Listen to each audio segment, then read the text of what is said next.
I say let's do another. Let's keep rolling. We're rolling.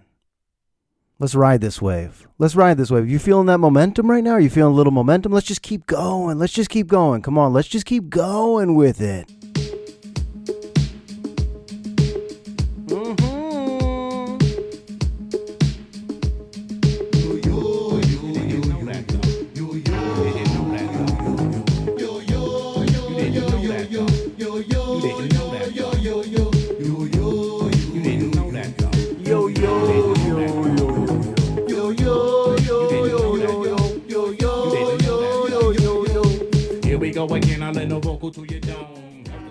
You didn't know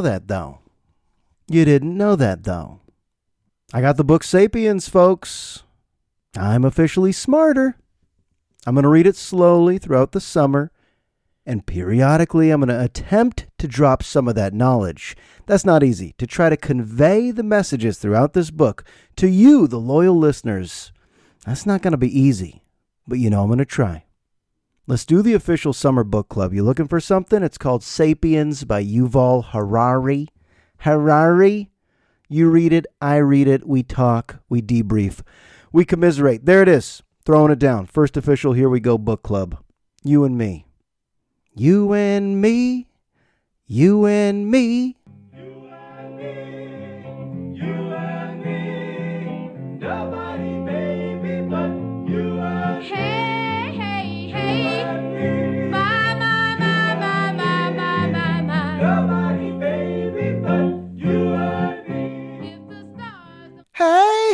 Hey! Whoa! How's he hitting those notes? We know he's messing around, but how's he hitting the notes? Been working with my vocal coach, Omar, and he has me doing a lot of scales. He has me doing a lot of ballads lately, but I think I might be ready to perform at some point this summer on a small stage at the end of my street, where neighbors will be a little bit disturbed and probably posted on Nextdoor. I don't think he should be doing that. Doesn't he need a permit? There's an ordinance against this type of shit. I'm not on Nextdoor. I probably should be. I understand it's a good resource. I understand it's a good platform for neighborhood watch. Keep each other safe. But I can't handle any social media. I'm going to prove that to you right now. I'm going to prove to you how ugly the effect of social media is on me. I tiptoed away. Not on Twitter, not tweeting, not on Twitter, not tweeting, not on Instagram, not Insta-ing, not on Instagram, not Insta-ing anything. But we had my buddy Josh Friday come talk to my journalism students for the final project of the year. Little press conference simulation. The young reporters grilling him, turning his quotes into stories. It was fun. And then I said, everybody, let's take a photo for social media. I don't know why I said it, but let's take a photo with Josh Friday. Get the whole class with Josh Friday. And let's put this on Twitter and Instagram and Facebook. And let's all get famous together. And so it brought me back to all these platforms. And you know me. Put a toe in the water, and now I'm ready to swim for a while. So I'm scrolling for the next 20 hours. I put up the pictures of Josh Friday on Instagram and Facebook and Twitter, and now I'm scrolling through everybody's profiles. I'm scrolling, and my eyes are going to glaze over, and I go, oh, no. This is a drug I didn't mean to get back into. Oh, no. And I have the most cynical reactions to being on social media after just one day back. I have the most cynical shit you're ever going to hear me say, and I already apologize, but this is how I feel, and this is my platform, and I appreciate you listening, and you might hate me, so just prepare. This could be your last episode if you don't like what I'm saying, but I think I'm seeing a lot of women posting from their husbands' accounts. I think I'm seeing a lot of women posting out of their man's accounts because their man ain't posting shit about their love. And they see the other girls who are married to guys who post a bunch of stuff and they want their husbands to post more about the love. Happy birthday to my beautiful wife. Happy Valentine's Day to my beautiful wife. Happy anniversary to my beautiful wife, with a solid paragraph about their amazing connection and about how much she means to him. And all the emojis. The kissing face emoji, all the hearts, the gift wrapped heart, the exclamation point heart, the smiley face dotted with hearts. I saw this a few times. I go, that ain't his writing. Nope, I'm throwing the red flag. Fellas, you're letting her post from your account, aren't you? You're letting it happen to avoid a fight. And I know what the fight is. The fight is, don't you love me? And he goes, of course I love you. And she says, well, I don't see shit on Facebook or Twitter or Instagram or Snapchat, so you got to step your game up. And the guy then just throws his phone at her and goes, you do it, and marches out of the room. This is all happening, theater of my mind. This is how it's all going down. And then the most eloquently written romantic post coming out of this guy's account who hasn't posted anything in 3 years. You've seen it, I've seen it, and that's not even the most cynical thing I'm going to say today. I believe, all right, I want you to buckle up for this, sit down for this. I believe, and I actually think I believe this bullshit, but I think there's some women having babies simply for the posts, simply for the social media attention. Yes, this is why I can't be on social media. This is why I need to truly retire. You see, I'm still kind of involved. Like, I still have all of my accounts and I have to use self-restraint to not scroll and scroll and scroll and scroll. But the truth is, I need to go cold turkey, retire the accounts, detach fully, dormant, goodbye, end it. Just put my accounts to sleep. Because I just said I believe women are bringing life into the world through their loins just for the social media purposes. You've seen these women. You've seen it. You don't want to say it? You've seen it. They put up the post after post after post. Baby bump, 2 months in. Bump is getting bigger, 3 months in. Look at the bump, it's getting big. Is it about the bump or is it about the makeup and the clothes you're wearing around the bump? Or is it about you just sitting on your couch watching the likes come in like. You're going to be the best mom. Oh my God. Gender reveal. Photos on the beach, walking big with your baby bump near the waves. Got your husband off the couch too, parted his hair, put a collared shirt on the guy for the black and white filtered photos. Baby coming soon. We love that post, baby coming soon. Like. Comment. Having the baby. Why are you having the baby? Do you want to have that baby? Do you want to have that baby, or are you just waiting for that hospital bed photo where you give the pounds and you give the ounces and you give the name? Oh, is that a moment? You all deserve that moment. This is the most cynical thing I've ever said, but just ride the wave with me. Let's ride the wave. We got some momentum going. We're just going to ride through this. And then the baby actually emerges into the world. And then it gets real. The posts get real. You now get to use social media for, what's the best formula out there? Hey, friends, I need help on diapers. And now it becomes kind of a useful resource to connect with other moms and mommy groups. And I understand there's some useful things about social media when it comes to parenting. But I truly believe after one day back on social media and immediately I got to get out. Because I do believe women are posting out of their man's accounts because their man ain't posting shit. And I do believe some women are actually giving birth simply because they want the social media attention. I said it. I'm going to stand by that. I think I'm going to stand by that. And these babies, when they arrive, they're helpless. H-E-L-L, helpless. And that lasts for a while. But why? Why are babies so helpless for so long, whereas other mammals pop out and they're ready to rock? I've seen it. There are other animals. I've seen it on YouTube. I've seen it at the zoo. I even had a puppy who was way more mature than my baby. Why is that? Oh, he's going back to Sapiens. I'm going to read a passage. We evolved from being on all fours to upright bipedal locomotion. We evolved. Used to be on all fours, apes. Now, on 2 feet. Sounds good, right? Sounds great. Not entirely. Not entirely for women. Let me explain. That skeleton, that primate skeleton developed for millions of years. Adjusting into the position we see ourselves in today, where we're walking around and we're running around on 2 feet. But, according to Yuval Harari, in this very intellectual book that is making me smarter, he says an upright gait required narrower hips, constricting the birth canal. And this happens just when babies' heads were getting bigger and bigger, so death in childbirth became a major hazard for human females. Women who gave birth earlier, when the infant's brain and head were still relatively small and supple, fared better and lived to have more children. Natural selection consequently favored earlier births, and indeed, compared to other animals, humans are born prematurely, when many of their vital systems are still underdeveloped. A colt can trot shortly after birth. Kitten leaves its mother to forage on its own when it's just a few weeks old. Human babies, totally helpless, dependent for many years on their elders for sustenance, protection, and education. It's a fact. So, evolutionary traits that work, allowing more women to survive, more kids to survive over time, has proven that this 9-month window, we all say 9 months, and that's a healthy baby that comes out on time. No, that's a premature baby. In the grand scheme of this whole discussion, every baby is premature because when they come out, those blobs that just come out, they're not ready. They used to cook a little longer. They used to marinate a little longer. Other animals marinate a little longer. Other animals on all fours marinate a little longer.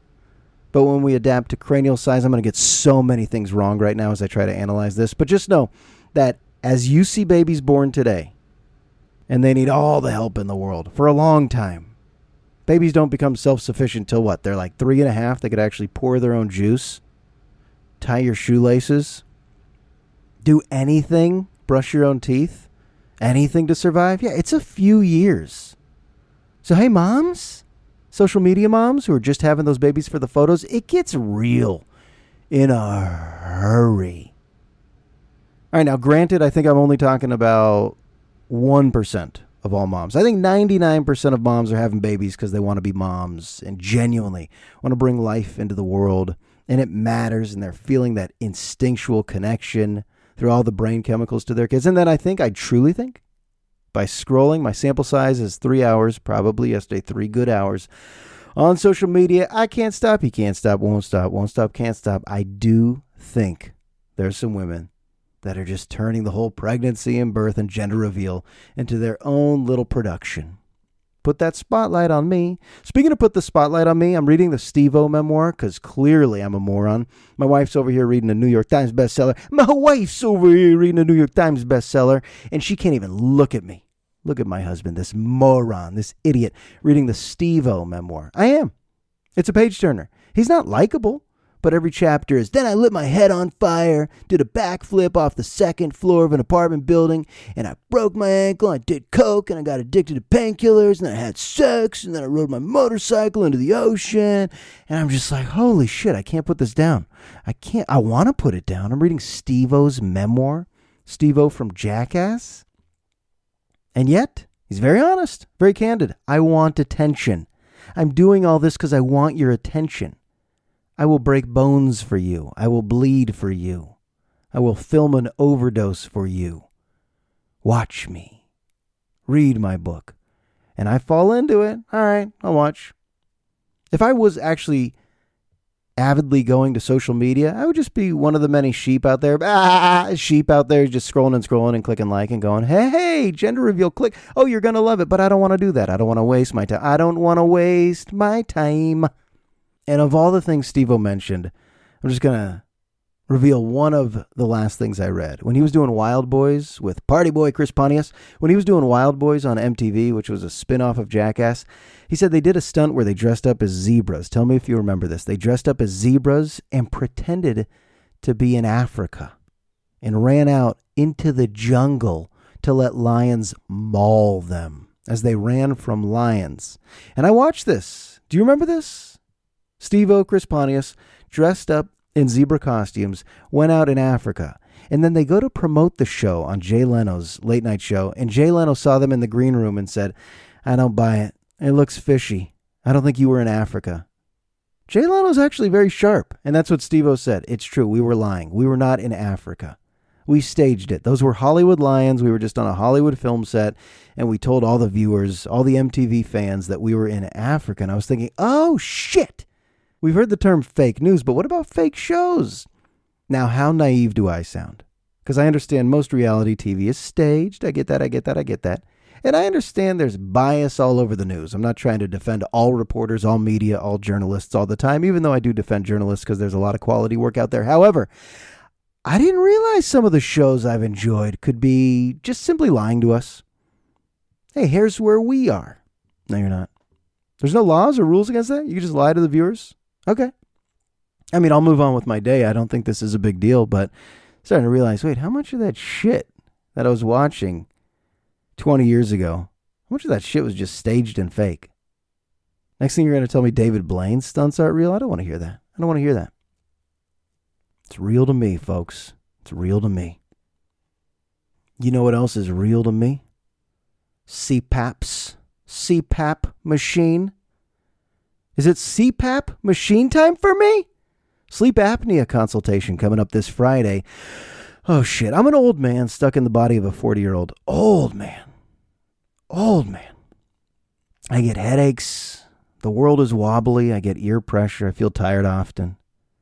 I go to a new specialist every 3 months. This time it was an ENT. I just tell him all my problems. Nice guy, Dr. Winter at Kaiser. And he said maybe it's sleep apnea. And I was like, well, no. I like when I disagree with the doctor. No, I said I get headaches and I'm tired. And he's like, look, we're going to give you some lab equipment. You're going to go home over the weekend. We're going to test you. And if it's sleep apnea, we'll deal with it. He said, we could resolve this issue. We could resolve most issues. He was a good guy. And he also wants me to change my diet entirely. I already changed my diet. He wants me to change it even more. Less caffeine. Less dried fruits. Less beef jerky. I go, come on, doc. But my wife said I do snore sporadically. Not like a kitten's purr, which would be nice. But the occasional outburst snore, where everything's quiet and then just, what? I woke myself up and I look around the room. I don't know why I'm wide awake. Yeah, you snored and woke yourself up, but you didn't hear the snore, so it gets real weird. That's an awkward moment. But luckily now a CPAP machine could be the cure, where it's just...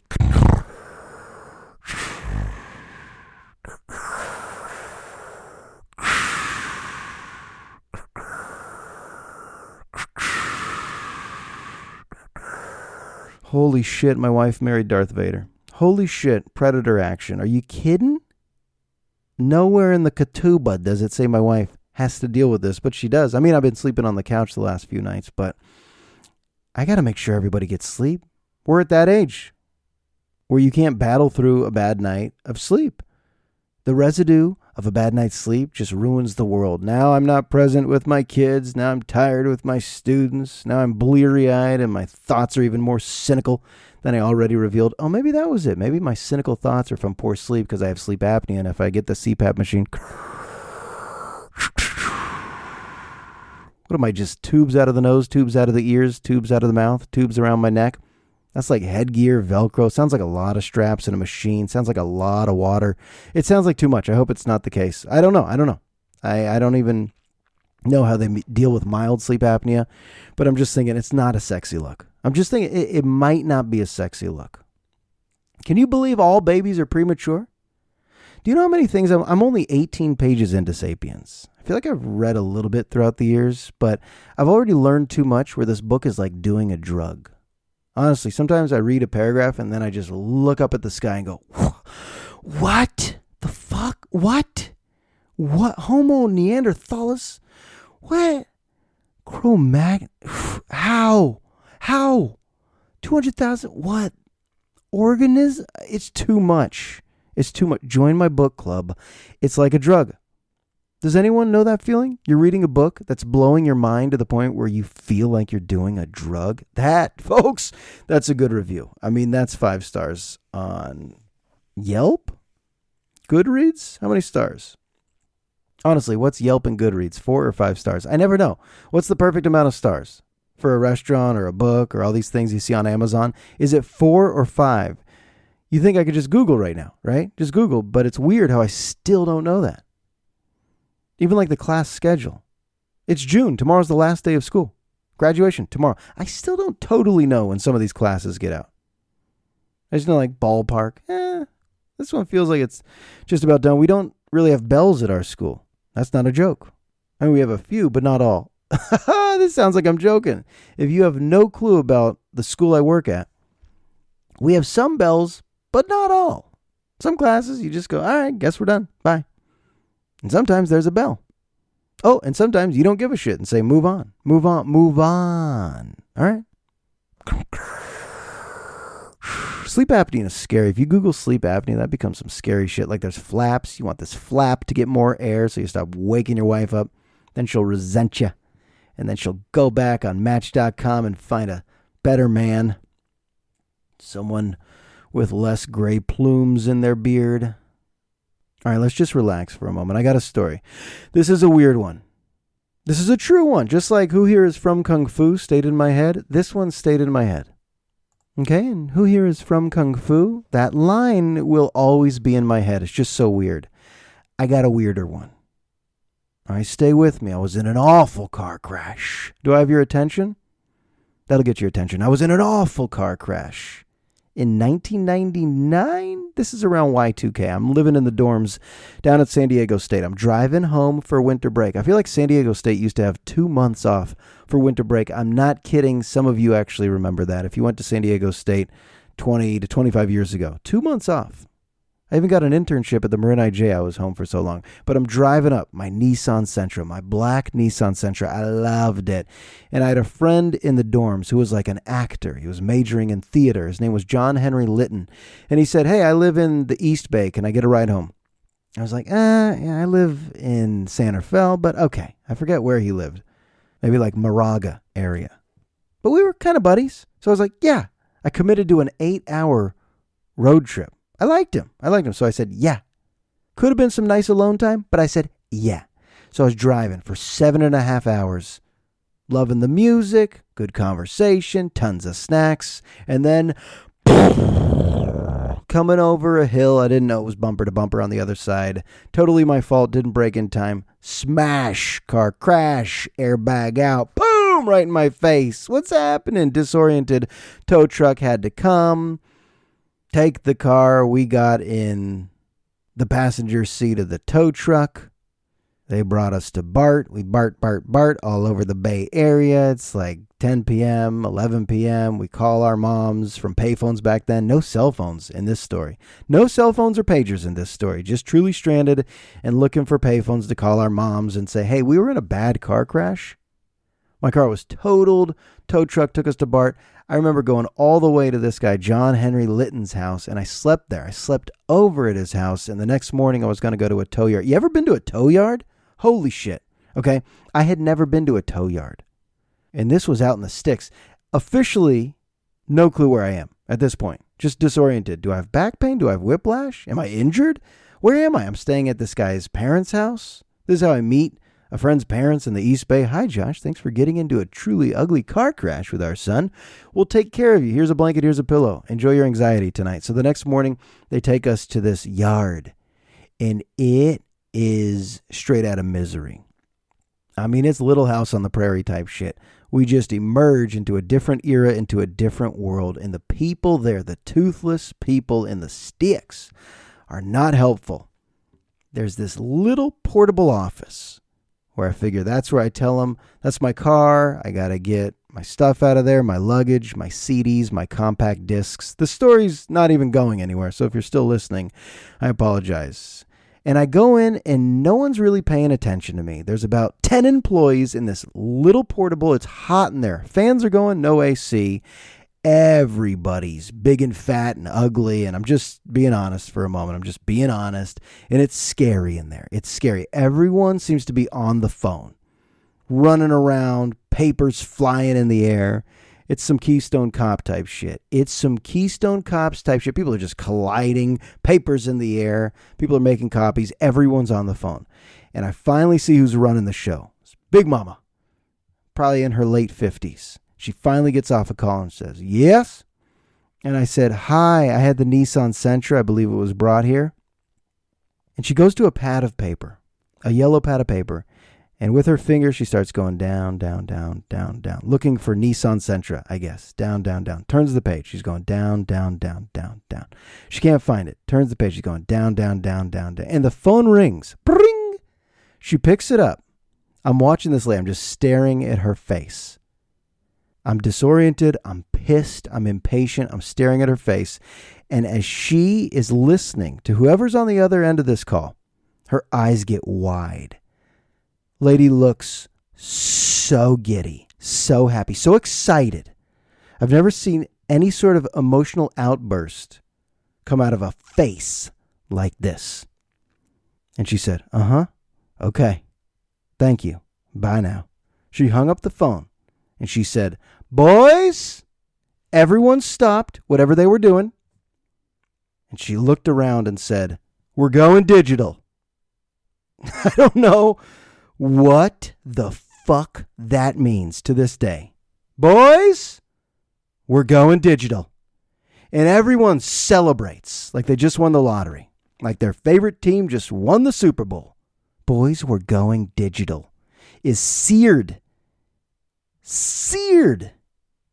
into my brain for the rest of my life. Way more than Who Here Is From Kung Fu.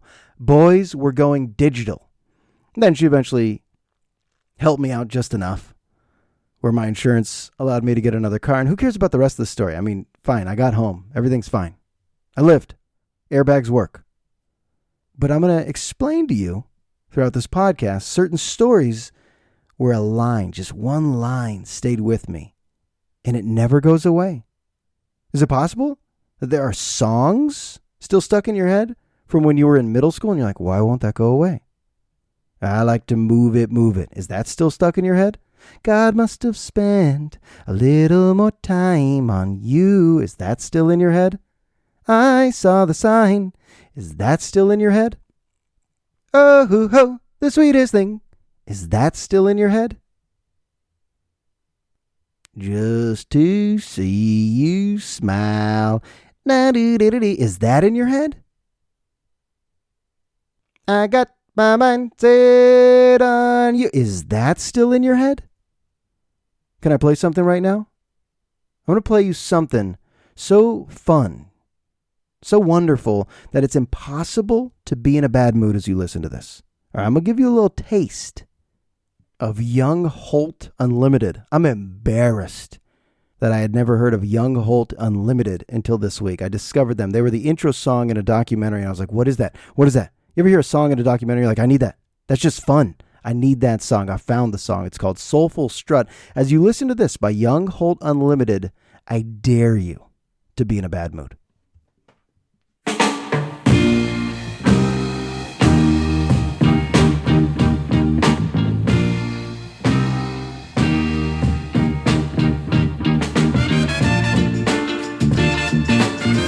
Come on! Come on!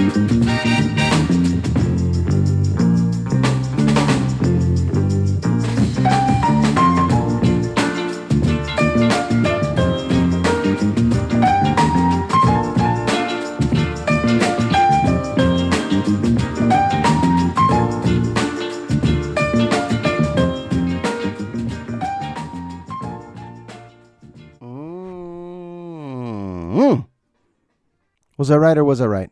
Were you feeling a little down and now you're like, holy shit, what is Young Unlimited? Young Holt Unlimited. It's the type of music that makes you feel good, Rue. I'm working on my fez from Euphoria. Hell no, Rue. You best get up out of here. I ain't trying to hear that right now, Ash. Come on, hell fucking no. Be mindful. Come on now. You got a good head on your shoulders. I'm trying to do my thing. You know. When I watch that movie, Stand By Me, it's just cinematic gold. I'm trying to do me. Hell yeah. Anybody? Fez from Euphoria? I'll give you that impression. I like to read kids' books in the Fez voice. The unicorn went into her closet and put on the most beautiful dress she could find. It was at that point she knew things would never be the same, Rue. Come on, Rue. Hell no. Ash, how you gonna say that right now? Come on, Ash. Come on. Come on, Ash. I'm going to a play tonight. Should I wear a tie? Am I a likable character on the show now? Or am I still a scary drug dealer? Is this even a character, Rue? Or is this how I talk in real life? Hell fucking no, Rue. Come on, Ash. Am I a high school kid on this show? I beat up Nate Jacobs in the first episode on season 2, and it seemed very, very aggressive. It seemed a little much when I read that script.